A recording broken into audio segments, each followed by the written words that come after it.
Westland books की ओर से आप सभी का स्वागत करती हूँ।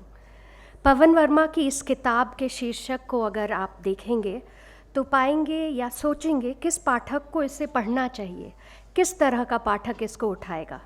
इसको वामपंथी और दक्षिणपंथी सभी उम्र और परिप्रेक्ष्य के लोगों को पढ़ना चाहिए। ये हिंदू सभ्यता, भारत की संस्कृति और इतिहास पर एक संक्षिप्त दस्तावेज़ है।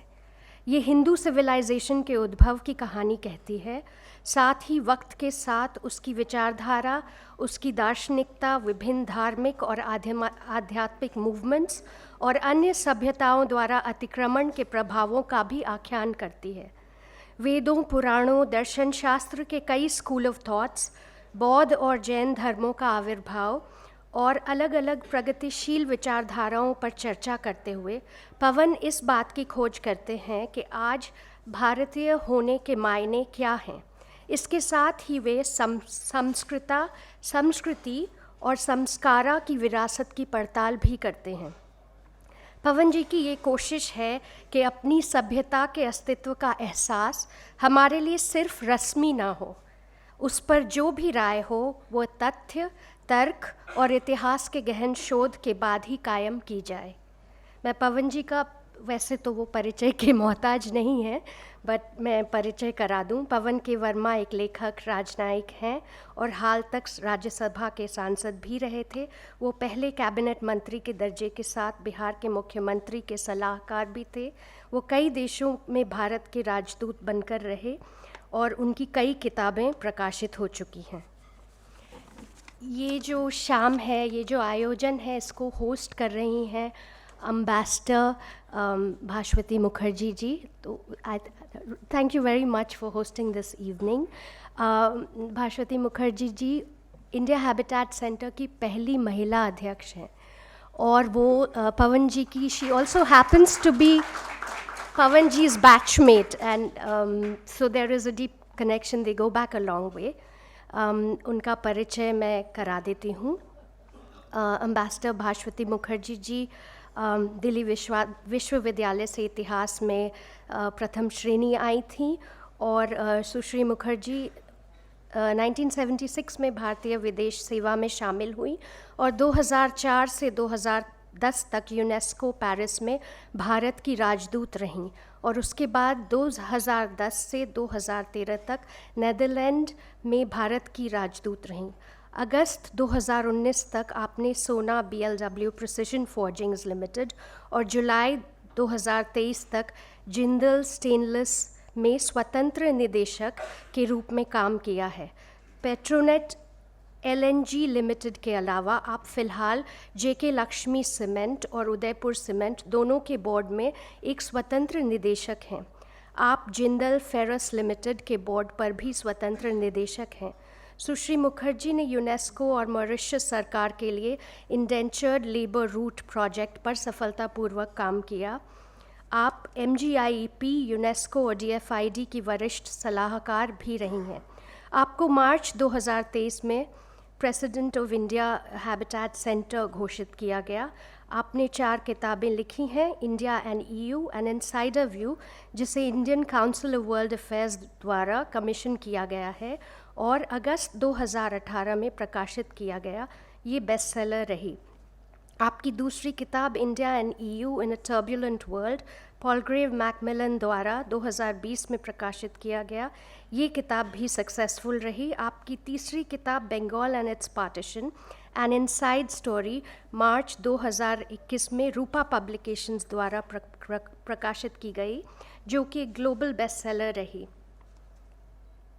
आपके प्रमुख राष्ट्रीय और अंतर्राष्ट्रीय प्रकाशनों में 100 से अधिक लेख, कॉलम रिपोर्ट और मोनोग्राफ भी प्रकाशित किए गए हैं।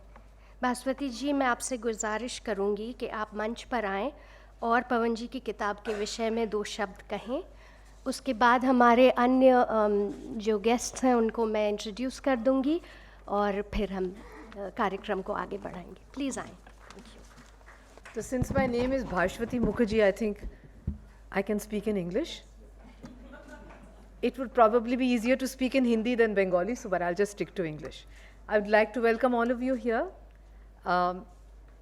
it's not very difficult for me to introduce the author because he's a very dear friend. We go back a long time, 1970 Delhi University together, and then we joined the Foreign Service. His wife Renu, equally, great friend of mine from university days. And Pavan always had this fascination for creative work and for both poetry and for politics, which is why he's written so extensively on a whole list of complex topics, including, on one hand, Ghalib, on the other hand, the great Indian middle class, from which both he and I come from, and its complexities. And of course, this book, which is the great Hindu civilization, is a very layered book, and it needed to be written because he's also addressed the whole issue of what it is to be a Hindu and what is Hinduism, because of this fallacious assumption sometimes made that it's not a religion at all, it's a way of life or it's a philosophy, which makes it much more difficult. For instance, if you're a diplomat, as I was, ambassador to UNESCO, and there was going to be a dialogue between religions and civilizations, and I've discovered that Hinduism was not being included. At that time, Pavan had not written his book, otherwise I would have given the DG UNESCO copy of the book. So I went to the Director General, who was a Japanese, and I said, why is Hinduism not being included? So he said, well, you know, the general definition of a religion is you need a prophet and you need a book. And Hinduism has neither. I said, no, we have multiplicity of prophets and books. So what else do you want me to demonstrate to you? He said, but you don't have a representative. So I thought hard. And that's where, being Bengali, came to my assistance. I said, we have the Ramakrishna mission, the Ramakrishna mission in Bengal. They will send you a representative. And I thought to myself, wait a minute, I'm overstepping my mandate because I haven't yet got it cleared by Delhi. But fortunately, Mr. Salman Khurshid, who was my external affairs minister, said, great idea. So we contacted the mutt there, the main mutt, the Belur mutt, and they sent a representative. And since then, till today, whenever there's been a dialogue between culture, religion and civilizations, we've had the Ramakrishna mission. So it was Pavan who actually filled this gap, because Pavan's book helps us understand that Hinduism is much more than just a philosophy, but Hinduism comes not packaged in one book or in one prophet, and Hinduism, therefore, to understand Hinduism as a non-Hindu, you have to stretch your mind out, because it's not like a conventional religion. I always tell Pavan that now it's time, since he and I are the same age, for him to stop skipping between ideologies and decide on one. At some point he will. But right now, I'm not exactly sure which ideology he fits in, but he reminds me of Dr. Karan Singh, who was my board member when I was in UNESCO, and who used to chant these Vedic chants in Sanskrit with his eyes closed, though he knows no Sanskrit. I used to always tell him, I said, are you sure, sir, that you're in the right party? He says, "Kyun poochte ho aise?" I said, sir, because, you know, your entire, he says, you can have people in different parties with different mindsets. They bring actually variety to the party concern, which is also true. So Pavan, congratulations. It was a pleasure to organize this for you. In order to have this here, we did have to do a little bit of maneuvering, but then, you know, one can never say no to Pavan. And I'm so glad all of you are here in strength. So congratulations, and thank you for giving me the opportunity to speak to you. किताब पर चर्चा करने के लिए हमारे बीच अभिषेक मनु सिंघवी जी हैं। हाँ, अभिषेक मनु सिंघवी चौथे कार्यकाल के सांसद हैं, प्रख्यात न्यायविद हैं। आप सुप्रीम कोर्ट में सीनियर एडवोकेट हैं, parliamentary standing committee on commerce, on law and on home के पूर्व अध्यक्ष रह चुके हैं, कांग्रेस के वरिष्ठतम राष्ट्रीय प्रवक्ता भी रह चुके हैं। उनके अलावा हमारे साथ हैं श्री महेश जेठमलानी। महेश जेठमलानी वरिष्ठ वकील हैं, राजनीतिज्ञ हैं। वह वर्तमान में राज्यसभा में एक मनोनीत सांसद हैं। आनंद रंगनाथन जी भी हमारे बीच हैं। वो वैज्ञानिक हैं, बहुत नामी वैज्ञानिक हैं और बहुत किताबें उन्होंने लिखी हैं। एक सफल वैज्ञानिक होने के अलावा डॉक्टर रंगनाथन लेखक तो हैं ही, जिन्होंने DNA, news laundry, first post, स्वराज्य आदि सहित कई बड़ी समाचार वेबसाइटों के लिए कॉलम्स लिखे हैं। आप न केवल प्रिंट मीडिया में बल्कि प्रसारण मीडिया में भी सक्रिय तौर पर भाग लेते हैं। और सभा का संचालन करेंगी हमारी पुरानी मित्र अद्वैता काला, जिनको हम तब मिले थे जब उनका ह्यूज बेस्ट सेलर उपन्यास आया था अद्वैता काला, ऑलमोस्ट सिंगल। और उन्होंने इसके अलावा कहानी फिल्म का स्क्रीन प्ले लिखा है। मैं उनसे अनुरोध करूंगी कि वो आएँ और सभा का मॉडरेशन करें, और आप लोग प्लीज़ आएँ ताकि हम अनवेल कर सकें पुस्तक को, जिसके बाद Pawan ji, I request you to speak for a bit.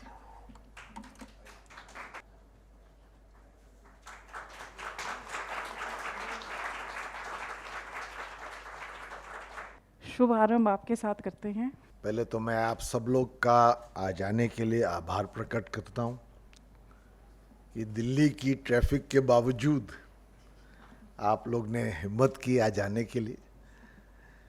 और मैं मंच पे आसीन जो बुद्धिजीवी, पेशे कुछ भी हों, जो बुद्धिजीवी हैं उनका भी बड़ा आभारी हूँ कि आज वो इस पुस्तक पर जो अंग्रेजी में लिखी गई थी, अब उसका हिंदी अनुवाद आया है, उस पर विचार विमर्श करेंगे, क्योंकि मैं समझता हूँ ये एक महत्वपूर्ण विषय है। साथ में मैं मेरी दोस्त, बैचमेट, एम्बेसडर भास्वती मुखर्जी को भी धन्यवाद देता हूँ कि उन्होंने बड़े कम समय में अथक प्रयास करके इस जगह को हमें दिलाया। और सुनीत जी भी मित्र हैं, बट भास्वती तो मेरी बहुत पुरानी दोस्त है, इसका मैंने फ़ायदा भी उठाया और आज हम यहाँ हैं।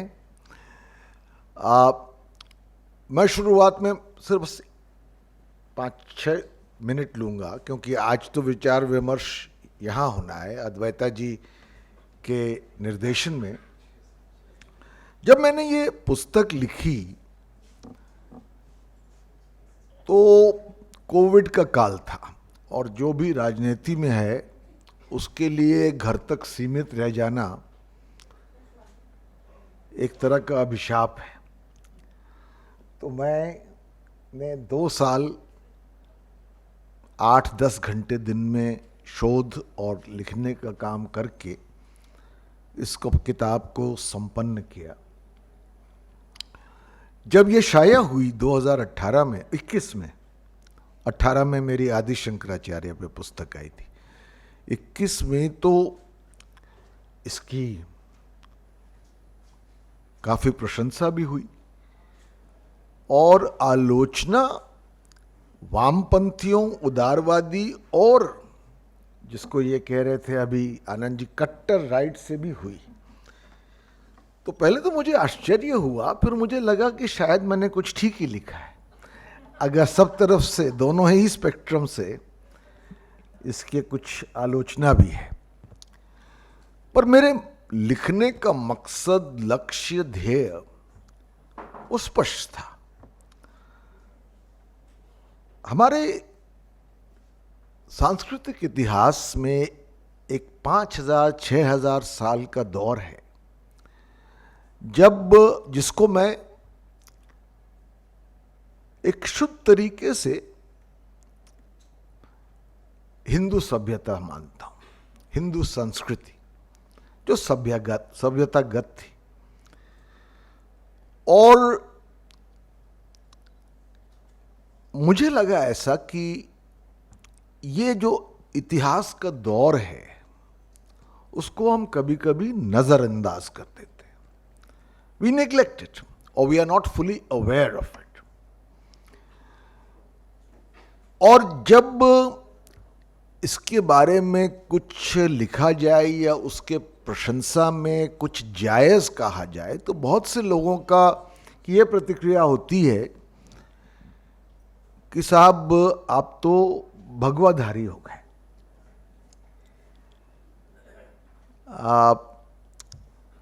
और मैं समझता था ये अवधारणा गलत है। ये संस्कृति, इस सभ्यता के अस्तित्व पर प्रश्न लगाना गलत है। ये जो अंग्रेजों का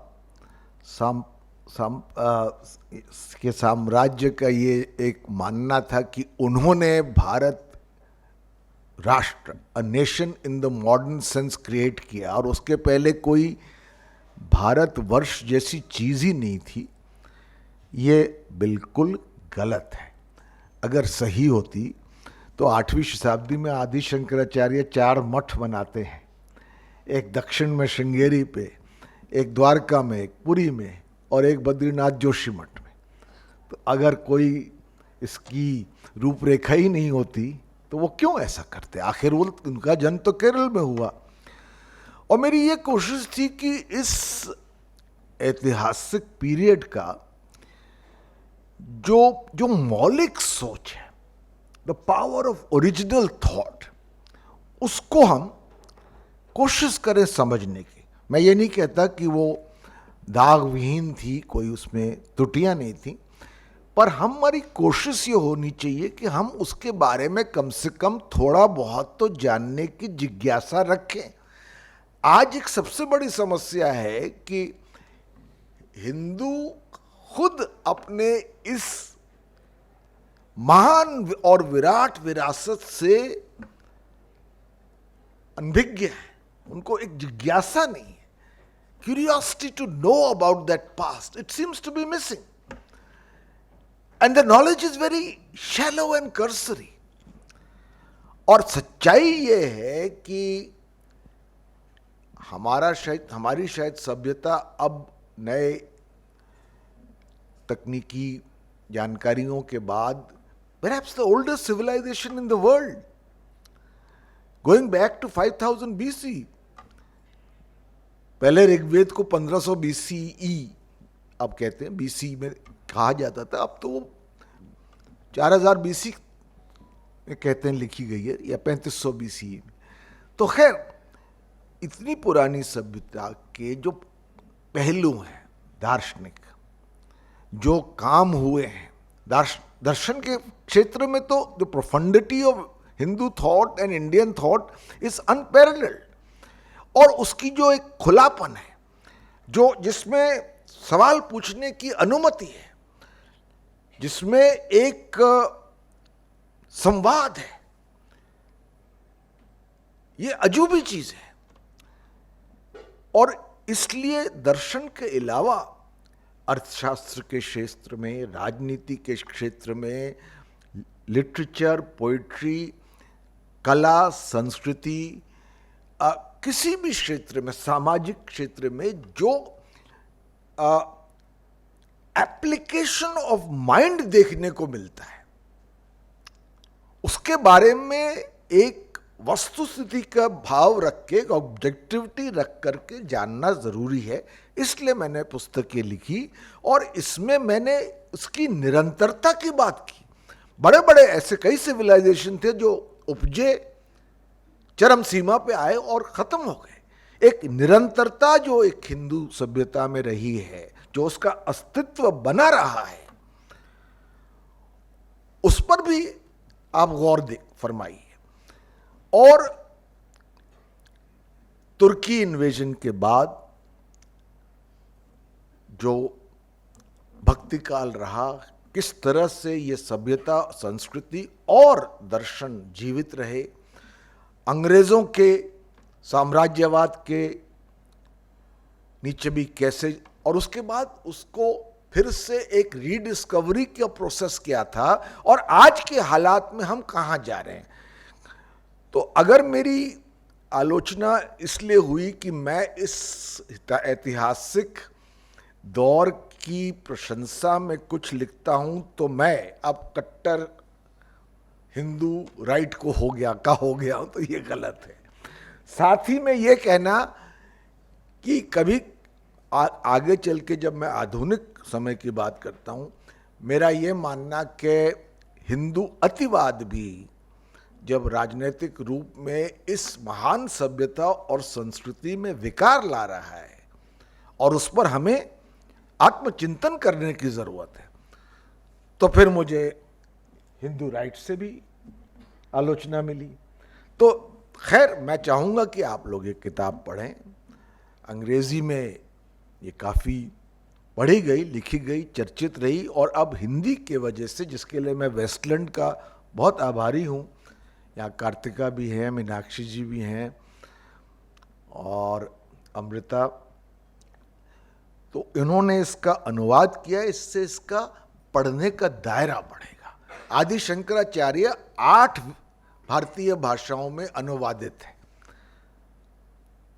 तो ज्यादा से ज्यादा लोग जान पाते हैं। लोगों को पता नहीं था आदि शंकराचार्य कब पैदा हुए, कहाँ पैदा हुए, क्या लिखा, उन्होंने समाधि कहाँ ली, उनकी उपलब्धियां क्या थी।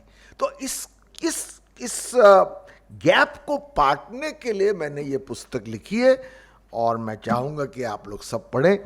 और अब डिस्कशन शुरू करते हैं। अद्वैता जी, बहुत बहुत धन्यवाद। धन्यवाद पवन जी। मैं तो आपकी आलोचक बिल्कुल ही नहीं हूँ, क्योंकि मैंने रियल टाइम में देखा है कि एक पूरी हमारी ऑडिटोरियम भरी हुई थी, 300 से ऊपर वहाँ बच्चे थे, स्टूडेंट्स थे, और ज़्यादातर दक्षिणपंथी प्रवृत्ति के थे।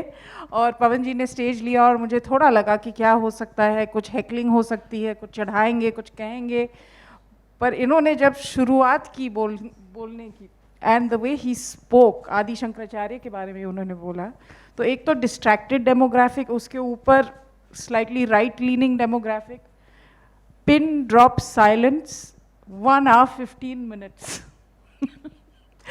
So it was just a mesmerizing thing to see, but congratulations, and really moving on to the discussion with this power-packed panel. I think the best thing about having such an intellectually heavyweight sort of presence here with Mr. Jethmalani, Mr. Singhvi, my friend Anand Ranganathan in his Nehru collar, kind of, and Pavan ji, of course, is that I don't have to do much except just trigger conversation. तो शुरुआत करते हैं, और सबसे पहले मैं शुरुआत करना चाहती हूँ आप लोगों के छोटे कमेंट्स के साथ कि आपको हिंदू, और अभिषेक मनु सिंघवी जी आपसे शुरुआत करते हैं। हिंदू शब्द धर्म है या संस्कृति?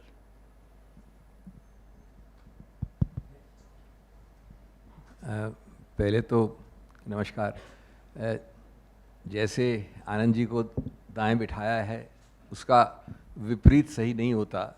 मुझे एकदम बाएं बिठाया है, उसका मतलब नहीं है जो आप समझते हैं। लेकिन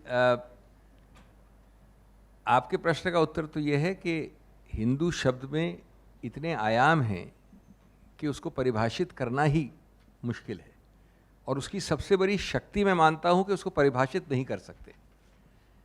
अभी वासुदेव जी ने एक उदाहरण दिया कि उनसे पूछा गया कि भाई इसको हम क्यों नहीं डालते धर्मों की सूची में, तो मुझे लगता है कई बार कि जो इसका खुलापन है, एक कुछ भी चीज़ नहीं है, एक स्थापक नहीं है, एक संरक्षक नहीं है, एक तौर तरीका नहीं है, एक रास्ता नहीं है, वो निर्वाण, वो मोक्ष पाने के भी कई रास्ते हैं, एक संदेश नहीं है। और ये सबसे बड़ी मैं समझता हूँ इसकी मजबूती है। संकीर्णता किसी चीज़ में नहीं है, ये सबसे बड़ी इसकी मजबूती है। प्रश्न उठाना, चारवाक जैसे दर्शन शास्त्री उठाते हैं प्रश्न, और कई उठाते थे।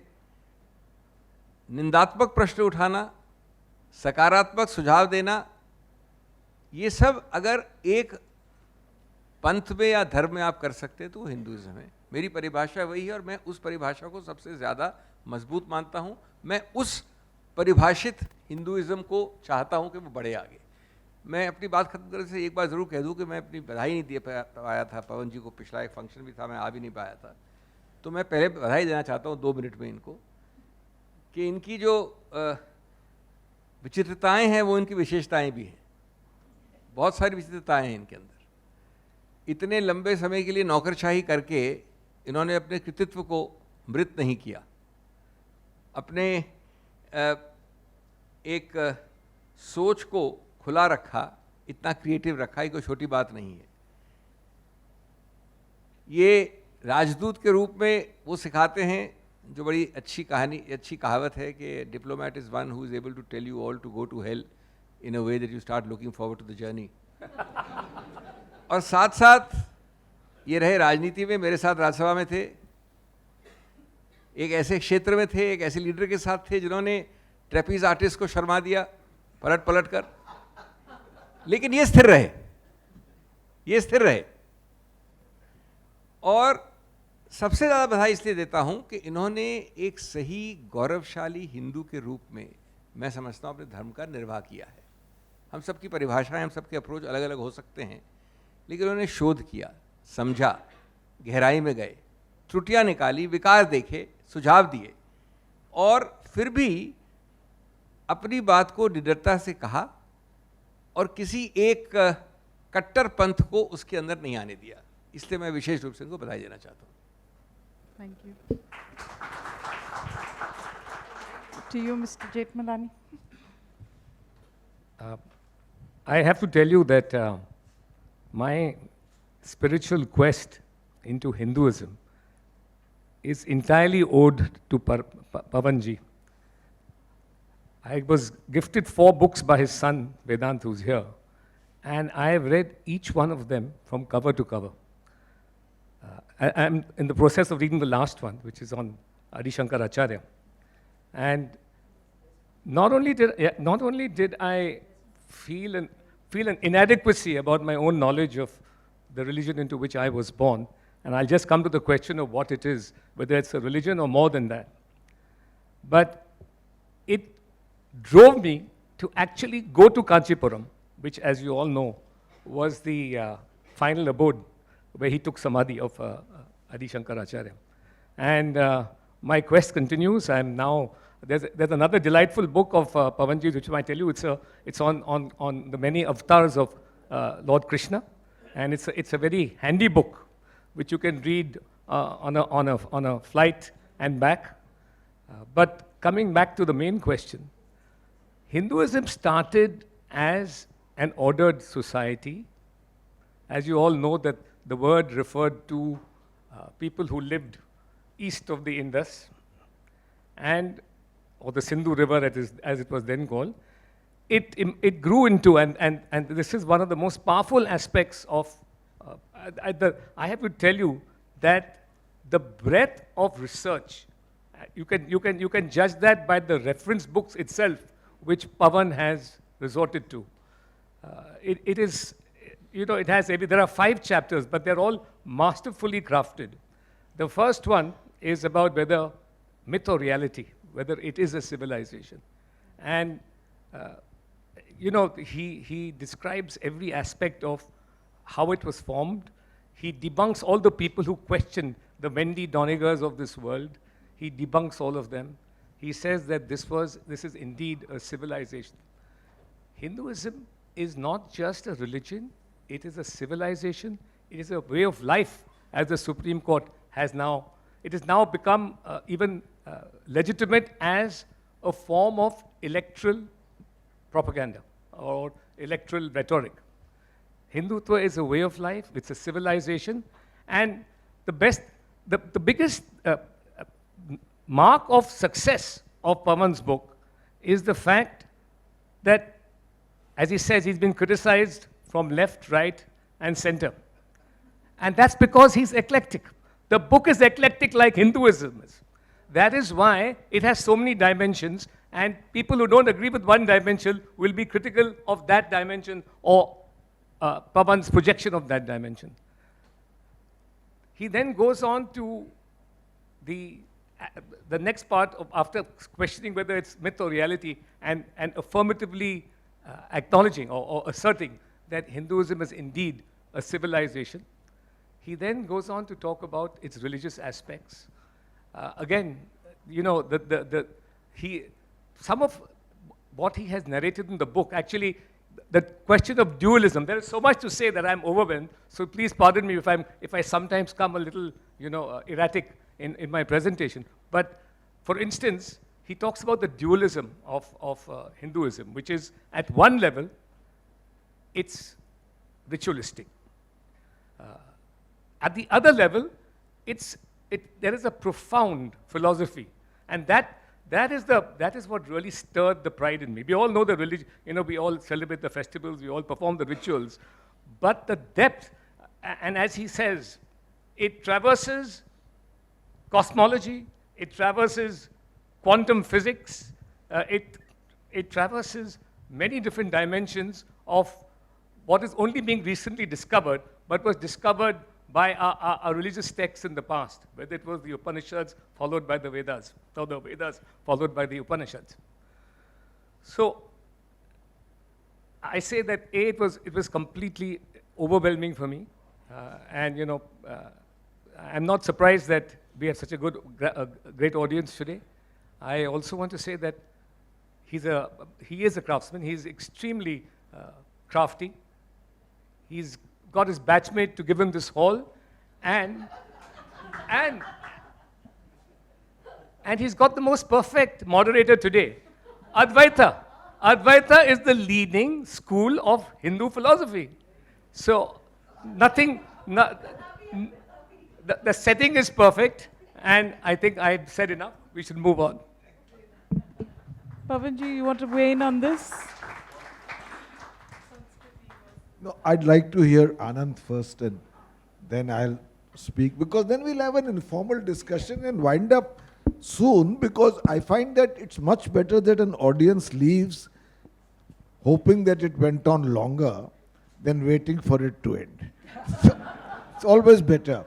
And so Anand is here, and we will hear him, and then I will react, and so on and so forth. Advaita, keep it flowing. No JNU jokes, Anand. Absolutely not. Good evening, first of all. Thank you so much. It's such a pleasure and an honor to be sharing the platform with such luminaries. And may I say, this is the safest panel I'm on.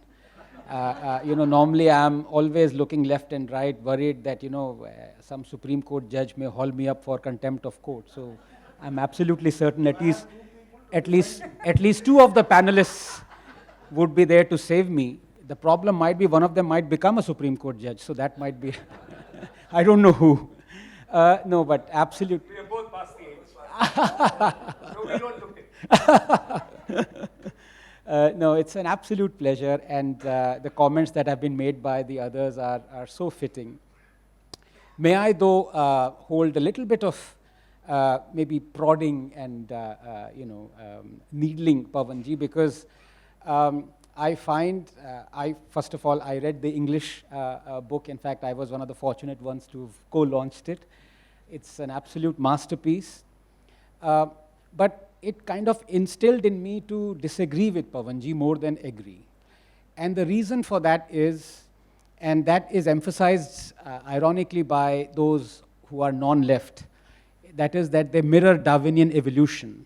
People evolve when there is trial by fire, so to say, when they compete against each other, and ideas are like that.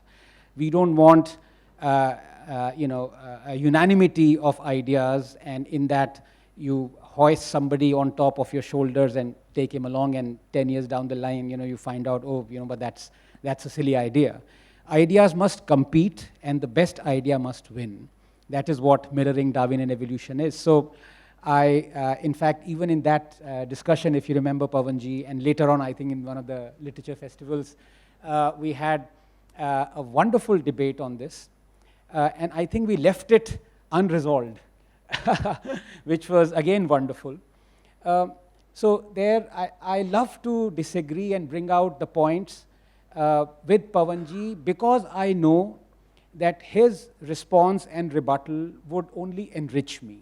So in that sense, it is not one of those, dare I say, television debates where you're always itching to get one on top of the other. It's something that inculcates in you this feeling of learning something, having engaged that person, and Pavanji is like that. when you talk of Mahan Hindu Sabhyata or the greatness of Hinduism, I think Pavanji needs to write a sequel, the English one and then the Hindi one.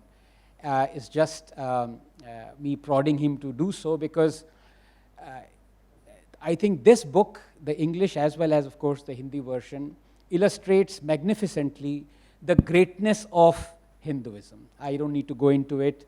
Abhishek ji and Mahesh ji have already spoken about it. The entire book is on that. I think the next book should be, why is it that the greatness of Hinduism has resulted in the cowardliness of the Hindu? I think that is what I want to speak on for the next 3 or 4 minutes, because I think that's very important, because the last phrase that Pavanji has used is, where do we go from here? Aage ka rasta. And I think if the Hindu continues to be apathetic, indifferent, pusillanimous, if cowardice is a very strong word, then aage ka rasta is completely blocked. Hinduism as we know it will not survive. Now, why has this happened? The greatness of Hinduism has led to the apathy or apathetic nature of the Hindu. And I think the answer lies in the greatness itself, because you are great when you are open. You are great when you want to debate, when you want to learn. You are great when you encourage even atheism. What kind of way of life / religion would encourage atheism, like Charvak philosophies? You're great when you have a sect that has millions of people who deny the Vedas, Lingayats, so on and so forth. That is what elevates you and makes you great. It gives choice to the person whether I want to accept the fold or reject it. It tells you that there is no ultimate person who's learned everything. There is always a path that has been not trodden. So you always must move ahead. And what happens there is that greatness leads to tolerance, and that tolerance is emphasized as an all-encompassing virtue that then welcomes intolerance. And before you know it, I'm just quoting that phrase that tolerance leads to intolerance. That is what happens. You let in intolerant philosophies that are predatory, that are exclusivist, that other you, and before you know it, the so-called tolerant philosophy is kicked out. It's like the camels leaking in the tent, classic case of that.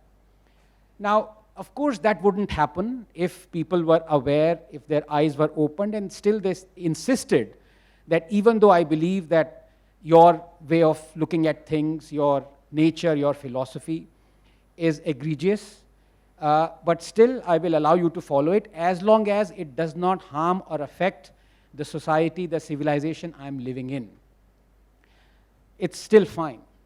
But the question is, fortunately or unfortunately, well, if I want to be politically incorrect, then unfortunately, ever since we gained independence, we've been blessed with leaders who, through virtue signaling or original wokeism, were more concerned with giving the quarter rather than staying put and saying, I will not allow discrimination against Hindus. Was it not Mahatma Gandhi who said, even if the Muslims were to kill all Hindus, it would usher in a beautiful new world? What does that mean? That is not ahimsa. That is not non-violence. That is succumbing to injustice. Was it not Nehru who forbade the president to not consecrate Somnath because he feared Hindu revivalism? Was it not Nehru who said, in the event of a communal riot, my preference would be to first blame the Hindu? And the result of that was the so-called communal violence bill that was brought on 50, 60 years ago, that said that in the event of any communal riot, only the majority, i.e. Hindus, would be held guilty. Now, nobody, least of all I, am asking for preferential treatment in India to any sect or any religion or Hindu.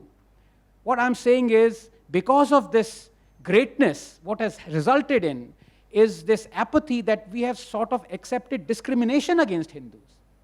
And that is going to be our downfall. And, there are 5 or 6 examples of that we will take them later on. So I mean, to cut a very long story short, the sequel needs to be written. Now,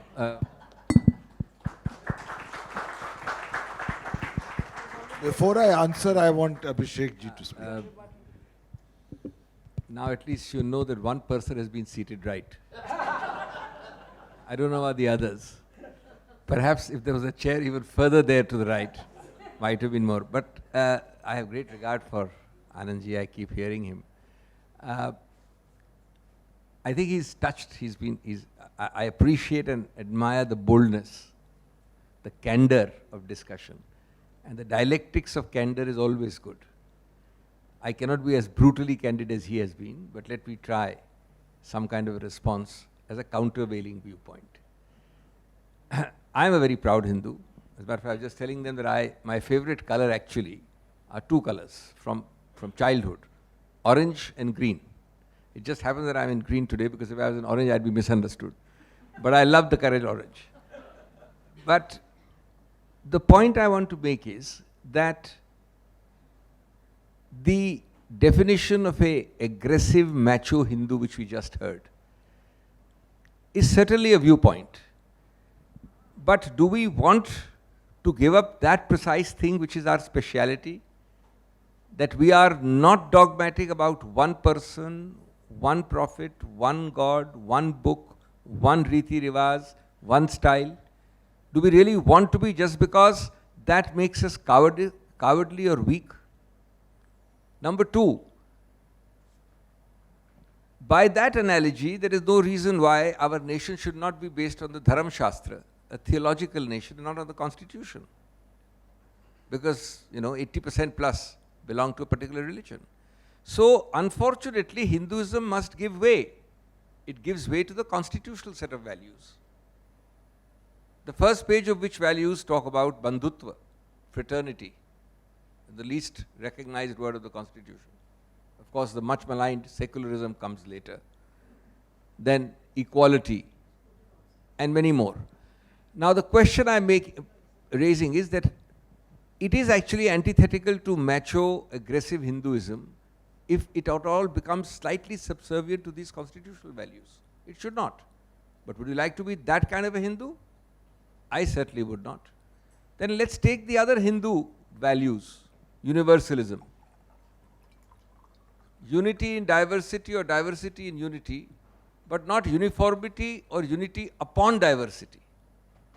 That's another way of looking at macho aggressive Hinduism. Unity in diversity, but uniformity upon diversity. The Vasudev Kutumbakam has a word before that, Udar Charitranam. People talk of Vasudev, but they forget the Udar Charitram. Why should you have a Karma Yoga path to moksha? But equally valid, he says, look, to hell with Karma Yoga, Bhakti Yoga. And I say Gyan Yoga, and somebody says Raj Yoga. Would you want that to be the strength of Hinduism, or would you want only your viewpoint to prevail? And then, a few selective individual quotes is the one part of Anand Ranganathan's intervention really hurt me. I believe that the greatest Hindu was Gandhi.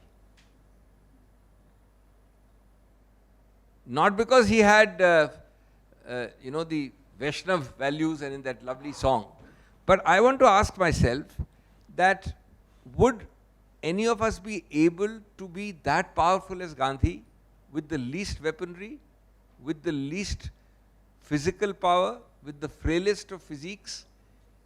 Atom bomb of ahimsa got us independence, along with many other factors, no doubt. Now, of course, he was the most critical, self-critical man.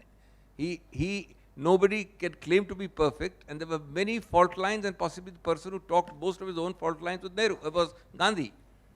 But does that make him a diminished Hindu? Yes, he did not subscribe to the just heard macho aggressive view of Hinduism. And in fact, I would say that he laid down his life for a particular viewpoint of Hinduism. And those who were convicted were supposed to be staunch Hindus. So these are introspective things we have to ask. Yes, you can call it cowardice, you can call it magnanimity, you can call it mahanta, you can call it special tensile strength. So that is really a counterpoint which you have to keep in mind. Thank you. Pavanji? I'd like, I'll speak in the end, because I was the first to write it. So, uh, we have such distinguished panelists.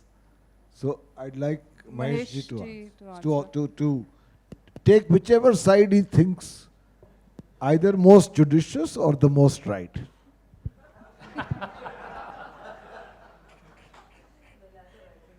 But, I think Anand makes a good point. I mean, there is much to object about what is happening since independence. Forget Gandhiji. He fought the might of the British Empire. What he said was often tactical. He strove for Hindu-Muslim unity because he didn't want the partition of India, and he wanted both communities to fight for independence against the British. So, but what's happened since then? Anand gave two examples: the refusal of Jawaharlal Nehru to let the president consecrate the Somnath temple. Now, we have other examples. For instance, you have to find a right balance between extreme Hinduism and what Abhishek says, a more moderate version. India is a secular country. And India is a secular country because Hindus are secular by nature. That is the essence of our religion. We are tolerant. But what was the need? And by the way, the Constituent Assembly of this country didn't want the word secular put in because they thought it was a Western concept. What was the need in 1975 when, in the 42nd Amendment, along with subversion, the declaration of emergency, the suppression of civil rights, and the suspension of habeas corpus for detained persons, to insert in the preamble that India is a secular country? I think the first thing that needs to go is this amendment in the hated 42nd Amendment. Other parts of it have gone by the 44th Amendment, etc., etc. But this vestige remains, and I cannot understand. I've been trying to find out what was the rationale for adding the word secular. It was not as if there was any rise of Hindu fundamentalism at that time. At that time, yes, you're absolutely right. You're absolutely right. I'm not saying that there aren't strains today, Pavanji. I'll be judicious and balanced like you want me to be. But there was no rationale whatsoever. Fact of the matter is, in any event, our constitutional values, which Abhishek talked about, reflect Hindu secularism. You would not be secular if you did not have Articles 25, 26, and 27 of the Constitution, which guaranteed the minority way of life. That is secularism. In fact, that's contra-secularism, but we still had it. Protection to recognize a minority and guarantee its distinct way of life is not an aspect of secularism. It's not to be secular, but it is still there. Our Constitution guaranteed them. Then why did you have to? Because this is a red rag to the Hindus. We are the most tolerant religion. Look at Pakistan, look at Bangladesh today. Look at even a small place like Maldives. We are a tolerant nation. We've always been a tolerant nation. But the Hindu backlash, and Pavan refers to it in the last chapter, the Hindu backlash in this country is largely because of excessive appeasement and suppression of the Hindu spirit.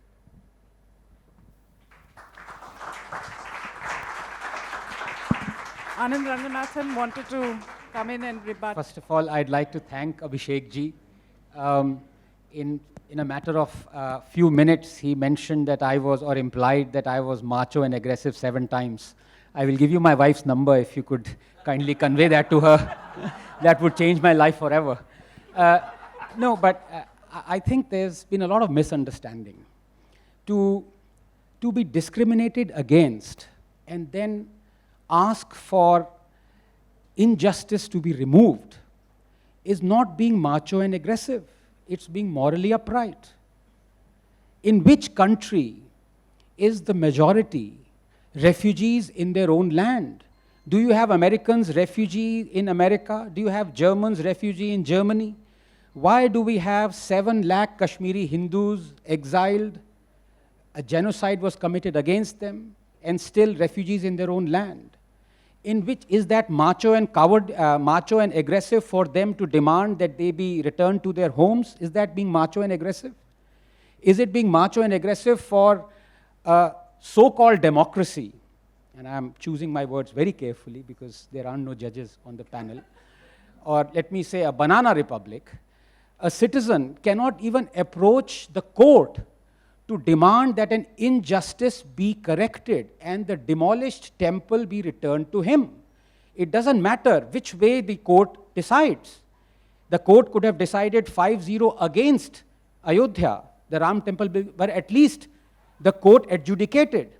Here, Hindus cannot even approach because of Places of Worship Act to knock at the doors of the court to say, my lords, can I please demand, request, plead for my temple, which is the most sacred places where Lord Krishna was born, where Kashi Vishwanath temple exists, and those idols have been broken and they're scattered on the steps of the Jahanara mosque so that they be trodden upon.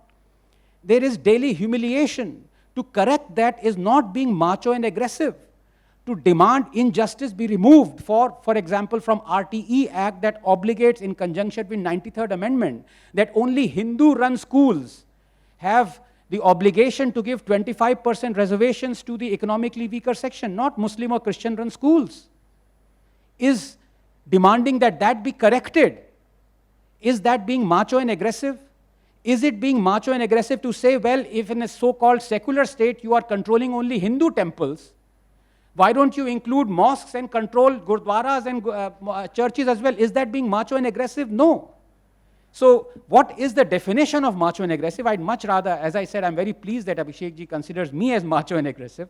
But the fact is, Hindu has been turned into a coward and timid because he no longer is fighting for his just rights. Asking for injustice to be removed is not a kalank. It is something that civilized societies do. And finally, 30 seconds to Mahesh ji. Oh, how Not on familiar TV, this is Anand. sounding. Anand, you're not on, 30 seconds is what I say often no on TV. you're on TV all the time. No, my apology. But we are not secular. We are not secular. Because in a secular state, the definition of secularism is complete separation of religion and state. We have in this country the state giving Hajj subsidies, giving salaries to Maulvis, running exclusively, controlling Hindu temples, setting rent on Hindu land. That doesn't happen in a secular state. Secular, either we decide on what is the definition of secularism. Like I say, is there a Western concept of Darwinian theory of evolution and an Indian concept? No. The theory of evolution is the same everywhere. You either follow it or you don't. Just because you are not following it doesn't mean that it is your version of the theory. I'm sorry. There is no B form of double helical European DNA and B form of double helical Indian DNA. We are not secular, we are plural. Why are we ashamed of saying that we are plural? Do we have some complex against calling ourselves plural, where we try and respect every religion? And obviously we don't, but the fact is we are not secular. So I think that definition needs to be drilled in. Thank you. May I just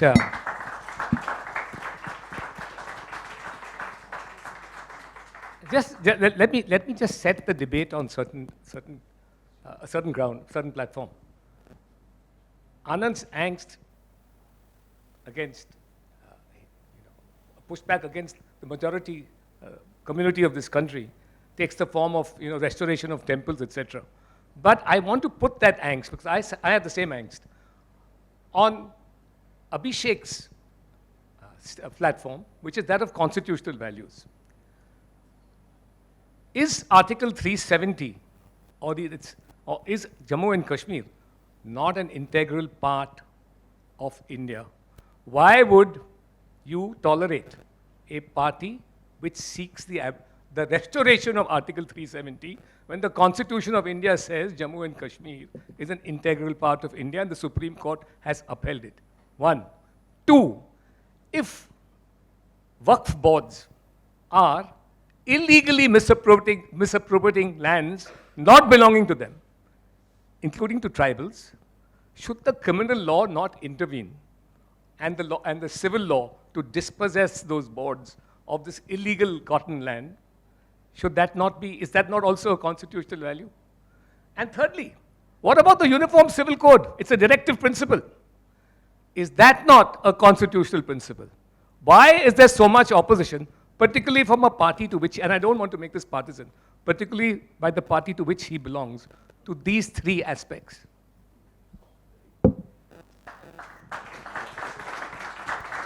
First of all, I don't know where Mahesh has got the theory that Congress is seeking a restoration of 370. No, nobody has said. No, nobody. In fact, the party with whom we are in alliance has said it, but we have not said it in Kashmir. We've never said that, but that's a different issue. I want to just address the larger issue. First is that I understand that there have been a lot of errors and even distortions in history, as is bound to be. But equally, would you want the logical culmination of what I still call macho, aggressive Hindutva? And I don't mean your frame, I was talking about your words.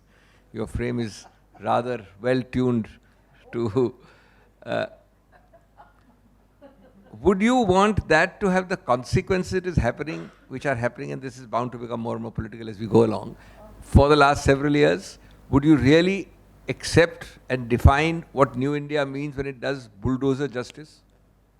Will you also define what New India means and does when the bulldozer justice affects only 90% of a population slice, which is always one particular community, 95% probably?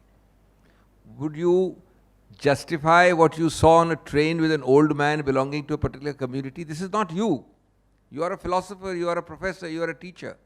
But when you talk, words create images, and images create a mob mentality. Did you have the same number of lynchings prior to a certain period in this country? And are you proud of that? Is that your definition of Hinduism? Well, I think, you need, when you say moderate, you need to realize that if your words are aggressive, but your actions are moderate, well, somewhere they'll have aggressive consequences. And I think a huge part of the definition of New India which we are hearing has absolutely no place in our constitutional system. It's hardly an answer to our constitutional distortions today to refer to Mrs. Indira Gandhi's inclusion of secularism. Let's assume it's a superfluous inclusion. Nobody can say that the word secular sits uneasily in our preamble. It is not a superfluous inclusion is not the same thing as requiring immediate exclusion. It's an ornamental word in the preamble, and I certainly don't think that it requires to be attacked because it is there. But compared to our constitutional values, a lot of things you see today are the utter opposite of both those constitutional values and, according to me, what a true Hindu spirit is. The true spirit is ultimately the Vaishnav Jan principle of Gandhi, which was not liked precisely by a certain section of people who believed that Hindus had been completely trampled over. Now, of course, there have been injustices to Hindus, but the consequences of being in a majority require a far greater magnanimity. They require a far greater magnanimity from the majority. You can't expect it from the minority. But of course, within the rules of the game. Today, to suggest that because where will you stop after Kashi and Mathura? Let's assume we get Kashi and Mathura, right? Will you, the majority macho Hindu, will then pass a law saying, okay, 3, no 4th. What will that law be? That will be a legislative will of the majority community in an act of parliament called the Place of Worship Act 2. So why are you criticizing this Place of Worship Act? A decision was taken that Ayodhya is sub judice. We put a line, because I'm not suggesting that Kashi or Mathura did not suffer huge injustices. Of course they did. Ghazni did huge injustices, but as Gandhi said, an eye for an eye, you want to make the whole country blind. How far do you want to go? Where you have to draw a line. Now, it serves you to activate and excite people by saying, oh, Kashi, Vishwanath. Temples are there, people can go there, but you want to demolish, you want to first repeal an act of parliament, which is the same act of parliament you will pass after you get 2 and maybe 3, because you'll have to draw a line somewhere, otherwise the country will become ungovernable. screen because, and I take your permission. I want to thank you for an easy moderating session. Yeah, I mean, it was bound to be with a panel like this. पर अगर मैं सही मायने में कहूँ तो ये संवाद प्रासंगिक है, रेलेवेंट है, और इसका होना भी जरूरी है, और ये आज हो रहा है वो भी मैं समझता हूँ कहीं न कहीं हमारे अंदर जो हिंदुइज्म की डीएनए है उसके परिणाम स्वरूप, as a consequence of the eclecticism of Hinduism, we are having this debate of a nature where opposing views can be accommodated with civility and a kind moderator in a sane and civilized discussion. But I want to just, because Abhishek, Bhai, Manu Bhai and Mahesh ji, Anand, this can go on for long. Our audience is appearing to be very interested, but we should not test their patience also. मैं एक minute बैठी, तो मैं कुछ चीज़ों पर अपनी टिप्पणी दे रहा हूँ। सबसे पहले तो ये मेरा मानना है कि जो हिंदू दर्शन में एक खुलापन है, एक संवाद की अनुमति है, एक एक्लेक्टिसिज्म है। अगर हमारे महावाक्यों में लिखा है उदार चरितानम वसुधैव कुटुम्बकम, अगर हमारे उपनिषद कहते हैं आनो भद्रः कृतवयन्तु विश्वतः, let good thoughts flow from all directions, अगर एक और महावाक्य कहता है एकम सत विप्रहा बहुधा वदंती, the truth is one, let wise people call it by different names, अगर हमारे यहाँ एक नहीं पर 6 दार्शनिक स्कूल हैं, न्याय, वैशेषिक, सांख्य, योग, पूर्व मीमांस, उत्तर मीमांस, और उसके अलावा जैसे अभी जिक्र हुआ चारवाक स्कूल है जो कहता है कि वेदास झूठ है। किसी को भी आज तक हिंदू धर्म में ब्लास्फेमी के अकाउंट पर न मारा गया है न स्टेक पे जलाया गया है। कुछ तो विशेषता है, और इसीलिए शायद बहुत बहुत बड़े बड़े इम्पेडिमेंट्स और मजबूरियों के बावजूद एक निरंतरता से ये सभ्यता जीवांत रही है। उसके पीछे भी कोई कारण होगा।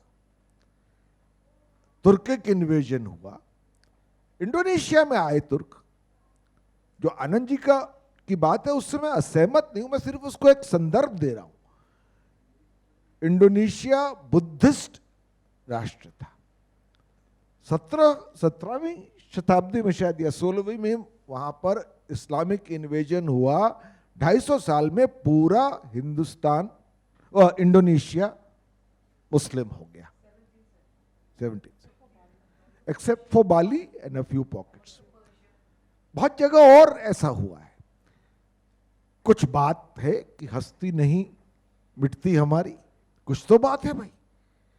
तुर्किक इन्वेजन के बाद इस सभ्यता, हिंदू सभ्यता और संस्कृति ने अपने को पुनर्जीवित किया भक्ति मूवमेंट के द्वारा।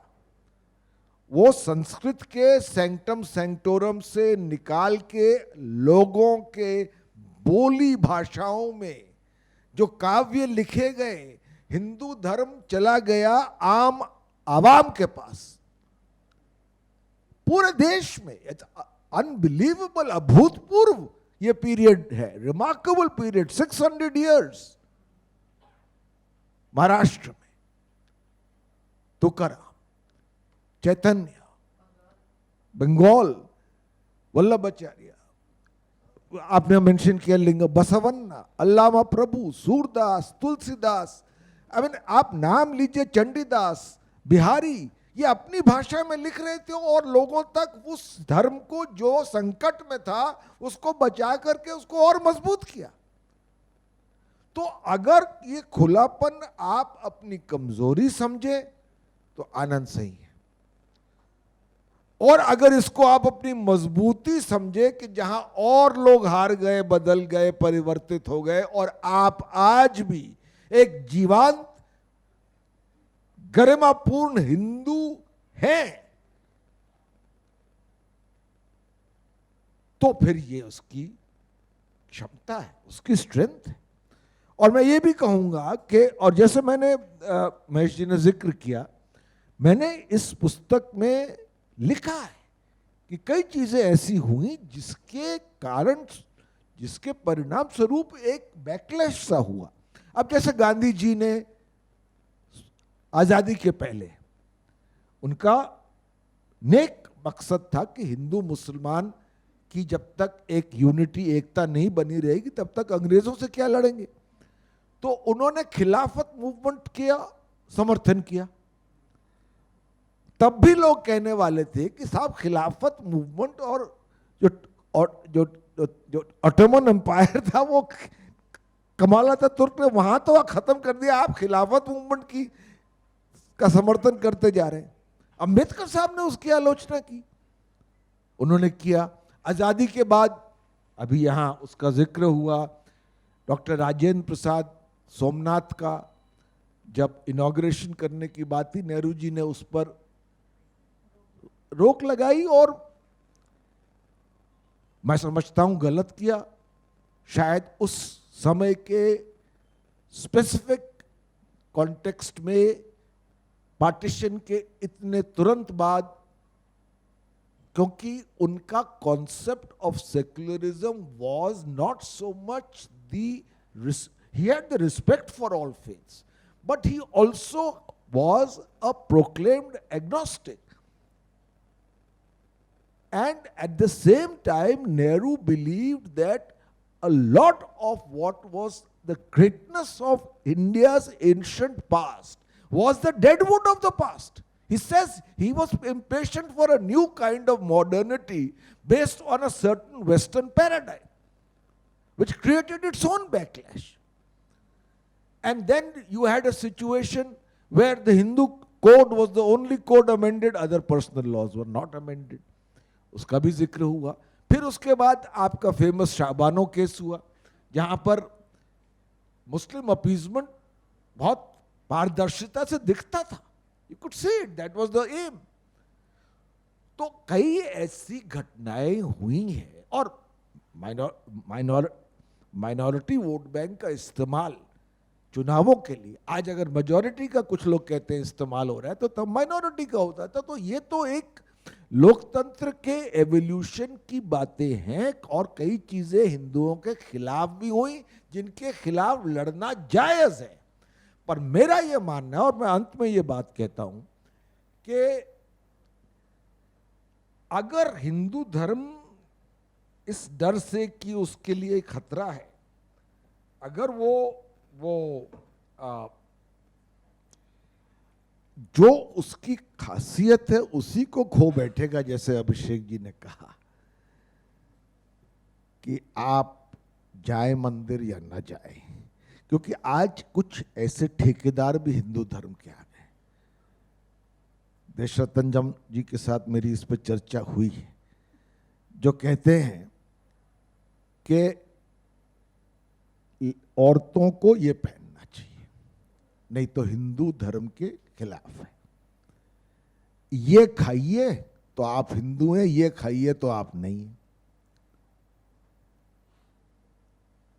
अगर आपने इस त्योहार को इस तरह से नहीं मनाया या मनाया ही नहीं, तब भी आप हिंदू नहीं है, आपके खिलाफ कार्रवाई होनी चाहिए। अगर आपने किसी फिल्म में हिंदू धर्म में जो है त्रुटियां उसकी आलोचना कर दी, तो आपने मेरे सेंटिमेंट्स हर्ट कर दिए। इस तरह की भी बातें सुनने को आती है, जो मैं समझता हूं जो असल मूल स्ट्रेंथ और पावर है हिंदुइज्म का, उसके खिलाफ। और बहुत सी ऐसी चीजें जिनको हमें दुरुस्त भी करना है। अभी ट्रस्ट की बात हुई, कितने हिंदू मंदिर हैं जो कि शायद हिंदू टेम्पल्स ही सरकारी कंट्रोल में है, बाकी नहीं है। सही बात है, इनका संशोधन करना चाहिए। पर मैं अंत में ढूंढ रहा था, वो नीरज जी की एक लाइन्स है, और मैं वो पढ़ना चाहता हूँ। वो मेरे अगर सचिव यहाँ हैं, हाँ हाँ मैं पढ़ता हूँ। एक सेकेंड। अब तो मजहब, ये नीरज जी की लाइंस हैं, अब तो मजहब कोई ऐसा भी चलाया जाए, अब तो मजहब कोई ऐसा भी चलाया जाए जिसमें इंसान को इंसान बनाया जाए, जिसकी खुशबू से महक जाए पड़ोसी का भी घर। कब तक ये चलेगा द्वेष, ये अलगाव एक ऐसे देश में कि हो सकता है मेरे मित्र आनंद सही भी हो, अगर 25% मुस्लिम है आसाम में तो 30% वेस्ट बंगाल में, 20% उत्तर प्रदेश में, 14% तमिलनाडु में, 12% कर्नाटक में, कश्मीर में, सब जगह एक ऐसा कोई है नहीं कि ज्योग्राफिकली एक ही इलाके में मुसलमान है। भाई coexistence is not an option but A compulsion. और कहीं ना कहीं अगर ये अस्थिरता धर्म और मजहब के वजह से रही तो हमारी आर्थिक प्रोग्रेस में भी बाधा पड़ेगा। ये हमको सोचना है आखिरकार हम लोग क्या चाहते हैं, शांति, अमन, चैन, हाँ नाइंसाफी नहीं, उसके खिलाफ लड़ना चाहिए जहां हो सके। तो वो जो नीरज जी की लाइंस में पढ़ रहा था उसकी दूसरी लाइन से ही मैं खत्म करूंगा। अब तो मजहब कोई ऐसा भी चलाया जाए जिसमें इंसान को इंसान बनाया जाए, जिसकी खुशबू से महक जाए पड़ोसी का भी घर, फूल इस किस्म का हर सिमत खिलाया जाए। बहुत बहुत धन्यवाद।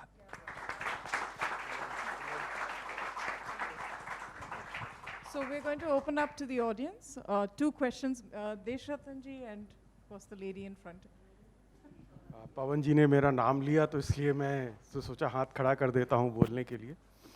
Since everybody on this panel has been with me on some debate or the other, I remember with Mr. Singhvi in 2015 onwards on NDTV, we have done a lot of debates.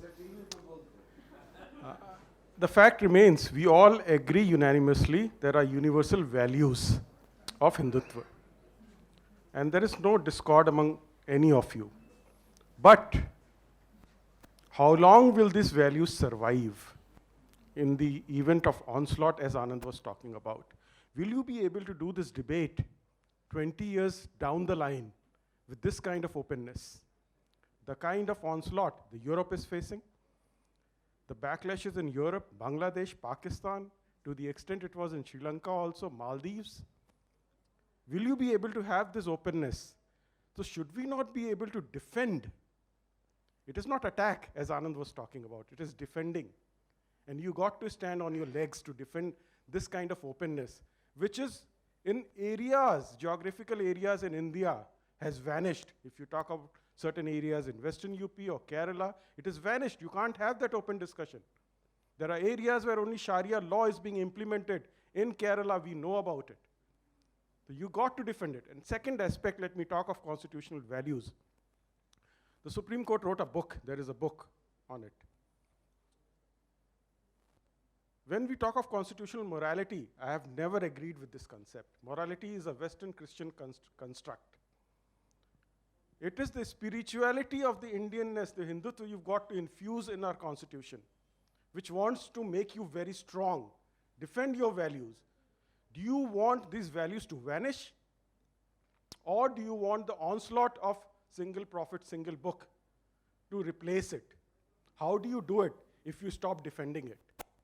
You got to defend it with all your might so that we continue to have this kind of discussion even tomorrow or day after tomorrow. Thank you. Thank you.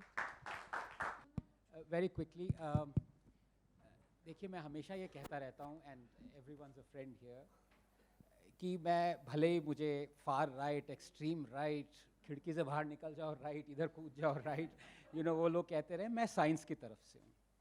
ये लोगों को पसंद नहीं आता। अब जैसे निगम जी ने कहा कि there is no concept of morality, in India, there is spirituality. I disagree. I would say the opposite. I think Darwinian evolution people mistake as survival of the fittest, but the fact is equal endowment of human evolution is empathy. That word did not exist. So he used the word sympathy, and that is the reason why we have progressed and evolved, is half because of competition and half because of looking after each other. So there is morality in that, but वो अलग discussion है. मैं अभिषेक जी ने जो कहा उस पे एक अद्वैता आपकी इजाज़त से वो कहना चाहूँगा, वो बहुत ज़रूरी है, और वो शायद मुझे यही लॉयर होके मुझे बचाएं फिर सुप्रीम कोर्ट से, क्योंकि if there is one judge that I wanted impeached, it is the current Chief Justice of India. And I will tell you the reason why. When we talk of injustice being given, first of all, we must remember that delivering justice to Hindus is not delivering injustice to Muslims. ये कहाँ से हमने combine कहाँ से कर लिया भाई? सारी problem तो यहाँ पे है.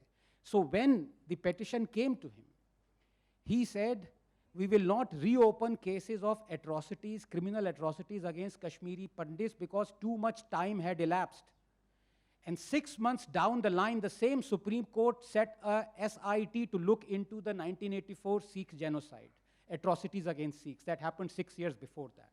Now, would I be called macho and aggressive if I were to say that that is blatantly wrong? And as far as कितनों को आप मंदिरों को वो करोगे, उसमें मैं कहना चाहता हूँ, one of the reasons why I love law and justice and talking about it in front of such luminaries is like taking coal to Dhanbad. But one of the reasons I love it because I have always perceived it to be closest to science. Because if science is reproducible, it is universal. The value of science is, if it happens in America, the same experiment should be reproduced in Delhi, in Vancouver, wherever. Justice is like that. If you deliver justice, it's not that you're delivering justice for the next year, or for this particular community, or for this particular person. It is supposed to be universal. Now I ask you, if there were 30,000 criminal injustices committed against Kashmiri Hindus, would you be fine by saying, chalo, let me adjudicate and deliver justice to the family of Girija Tiku or BK Ganju? चलो 3 और कर देते हैं, चलो 4 के बाद नहीं. ये धनिया मिर्ची बेच रहे हैं क्या आप? Justice cannot be like that. For some people, Lord Krishna is as sacrosanct as Lord Ram. For some, their Kul Devi and Kul Devta is more sacrosanct than even Lord Krishna and Lord Ram. Anand, Who is to decide which mandir should be at least, a court should be approached to get that reclaimed? Who is to decide? And this is the problem. We become our own judge and executioner. Thank you so much, and thank you everybody for being here, and thank you to our panelists for such an invigorating discussion, which I was quite certain it would be. ये तो debate चलता रहेगा जो Hinduism और Hindu faith और धर्म के बारे में लिखा है और उसकी संस्कृति और सभ्यता में, उसमें थोड़ी जिज्ञासा रखिए, उसके बाद ये डिबेट और अच्छा हो. तो किताब पढ़िए.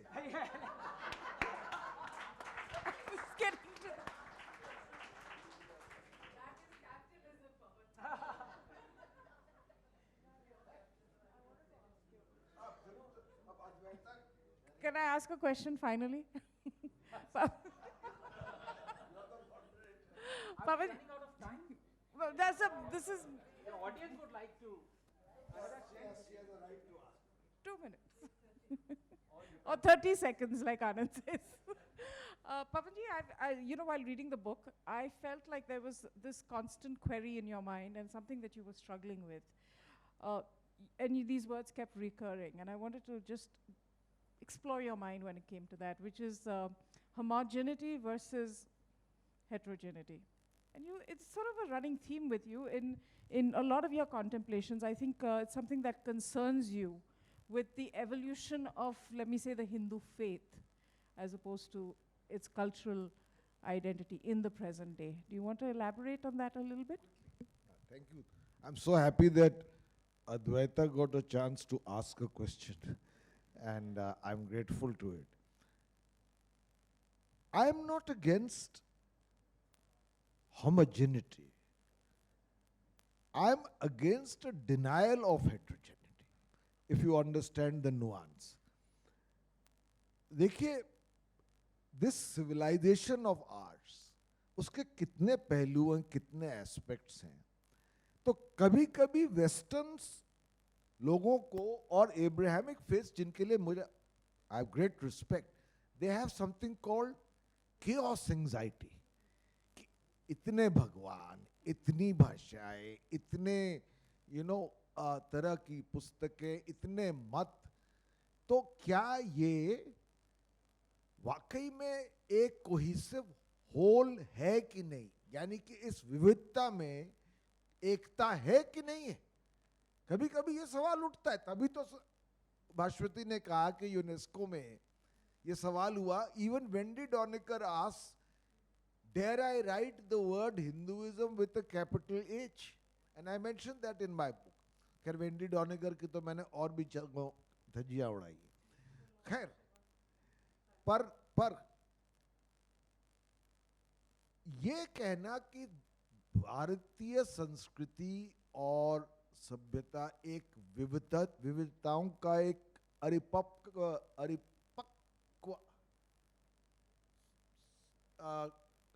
accumulation, somewhat immature collation of diversities, ये गलत है. There is a great unifying thread running through every aspect of this great civilization.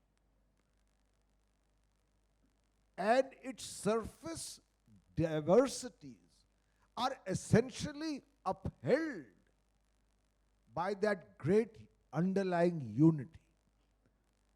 That's why I sometimes say we are so effortlessly harmonious schizophrenics.